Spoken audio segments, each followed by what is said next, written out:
മുഖ്യമന്ത്രി V S അച്യുതാനന്ദനെ polit ബ്യൂറോയിൽ നിന്നും ഒഴിവാക്കിയതിനെതിരെ സംസ്ഥാനത്ത് വ്യാപകമായ പ്രതിഷേധ പ്രകടനങ്ങൾ.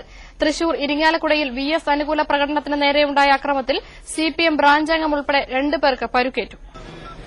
കാസർകോട് നീലേശ്വരത്തും മടിക്കയിലും അമ്പലത്തറയിലുമാണ് ആദ്യം പ്രകടനങ്ങളുമായി സിപിഎം പ്രവർത്തകരെത്തിയത്. നീലേശ്വരത്ത് പ്രകടനത്തിന് ശേഷം പ്രവർത്തകർ ബസ് സ്റ്റാൻഡ് പരിസരത്ത് വി എസിന്റെ ഫ്ലക്സ് ബോർഡും സ്ഥാപിച്ചു. കണ്ണൂർ പെരിങ്ങോത്തും വി എസ് അനുകൂല പ്രകടനം നടന്നു.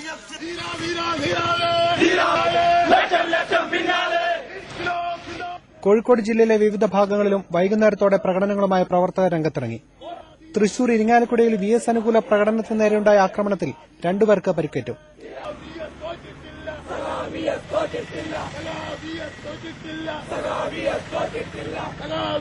എറണാകുളം ജില്ലയിലെ ഏഴിക്കര, നെടുമ്പാശ്ശേരി എന്നിവിടങ്ങളിലും വി എസ് അനുകൂല പ്രകടനങ്ങൾ നടന്നു.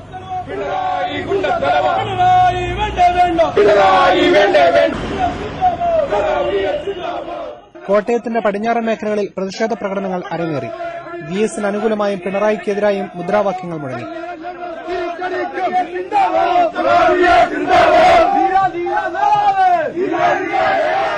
ആലപ്പുഴയിൽ കണ്ണാർക്കാടും ചെന്നിത്തലയിലുമാണ് പ്രകടനങ്ങൾ നടന്നത്.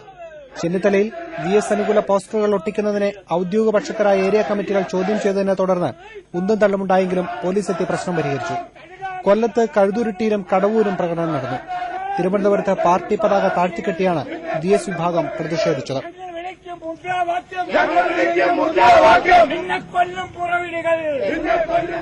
News desk Manorama.